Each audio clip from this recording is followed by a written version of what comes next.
Halo semuanya, salam kenal. Saya Ali Sodikin dan ini ada Istana Auto Wash, Car Wash and Auto Detailing yang ada di Purwodadi. Nah, kali ini saya mau membahas tentang cara dan juga aplikator untuk cuci mobil.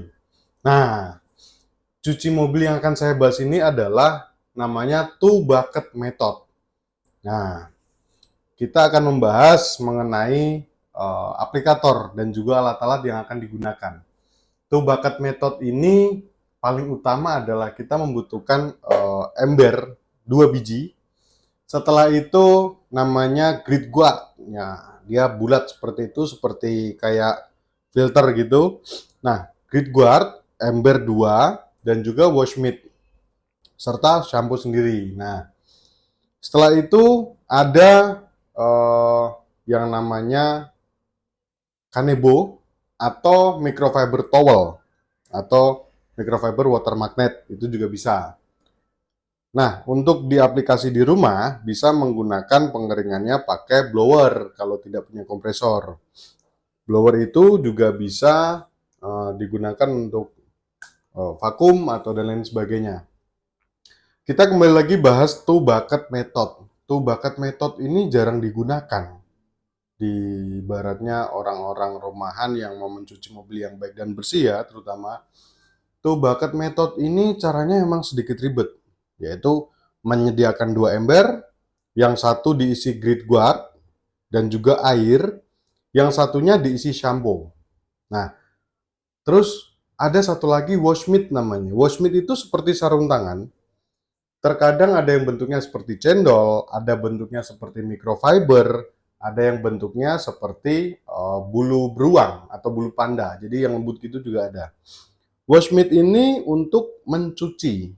Nah, pada saat sudah disediakan dua ember tersebut, hal yang utama dilakukan membilas dulu bagian mobil yang mau dikerjakan atau mobil yang mau dicuci. Setelah kita siapkan peralatan semuanya, kita bilas dulu pertama dari atas ke bawah. Supaya apa? Supaya kotoran yang dari atas turun ke samping, dari samping turun ke bawah. Caranya, kalau pakai selang manual, ini selang, ini tangan, kita gosokkan. Nah, kenapa harus pakai tangan? Supaya pasir, lumpur, kotoran yang menempel, kita sekat dulu pakai tangan, biar tidak baret. Nah, setelah semua full body sudah kita kerjakan, kita ambil wash mitt. Wash mitt kita ambil, kita celupkan ke dalam ember yang ada grid guardnya. Nah, setelah basah, baru kita celupkan ke shampoo. Gitu. Setelah ke shampoo-nya, baru kita gosokkan dari bagian atas dulu. Sudah semua, bagian samping. Kalau bisa, pengaplikasiannya per panel. Dan cara penggosokannya, satu arah. Kanan ke kiri, kanan ke kiri. Kebanyakan pada muter-muter. Kenapa? Kenapa kok masalahnya nggak boleh muter-muter gitu? Karena kalau kita gosoknya muter-muter begini, ini bisa timbul goresan baru, gitu, dan tidak merata. Ada beberapa bagian nanti tertinggal. Misal dalam satu ini, sini nggak kegosok, sini kegosok. Yang sini tertinggal. Tapi kalau kita rata, kanan ke kiri, turun bawah dikit, kanan kiri, turun bawah dikit, kanan kiri, ini akan rata. Gitu ya. Nah, setelah satu panel ini selesai, misalkan dari kaca ke bodi bawahnya, kita lanjut ke sampingnya. Kita celupin dulu nih ke ember yang isi air, ada grid guardnya. Gosokkan dulu, supaya kalau misalkan ada pasir yang menempel di wash pit, itu turun atau rontok di dalam ember yang berisi grid guard. Gitu. Setelah itu celupin ke ember isi sampo, baru digosok lagi. Set, set, set, gitu. Setelah selesai, terus sampai bener-bener full body selesai dicuci. Baru setelah itu pengeringannya. Setelah dibilas dulu tapi ya, dibilas full, udah selesai pengeringan, kita kerjakan dari atas dulu. Kalau menggunakan microfiber towel, usahakan ada 2 atau 3 item. Supaya pada saat yang basah, untuk basah semua, baru digunakan yang keringnya. Gitu, biar lebih maksimal. Kalau misalkan menggunakan kanebo, itu juga dibutuhkan namanya microfiber untuk menghilangkan bekas air atau residu yang diaplikasikan kanebo tersebut. Pasti ada residu yang seperti bintik-bintik kecil itu. Nah, itu bisa jadi jamur kalau tidak dikeringkan dengan microfiber. Biar lebih maksimal lagi, bagian sela-sela itu disemprot dengan blower atau kompresor.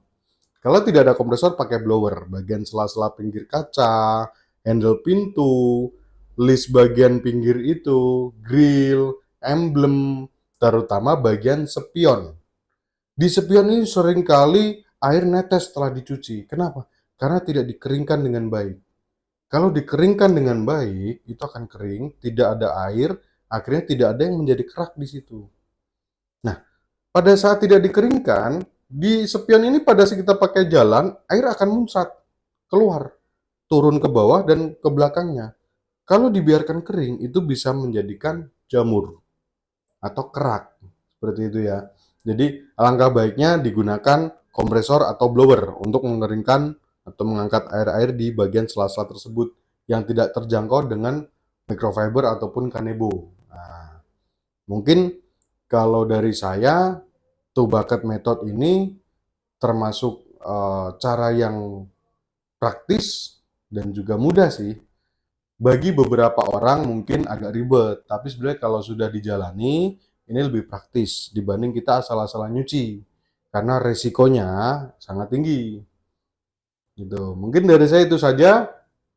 Dan kalaupun ada pertanyaan, silahkan dikontak ke customer service kami atau bisa di-emailkan ke kami. Atau bisa hubungi di beberapa media sosial Istana Auto Wash. Jangan lupa datang karena kita banyak promo yang akan Anda rasakan di sini. Terima kasih.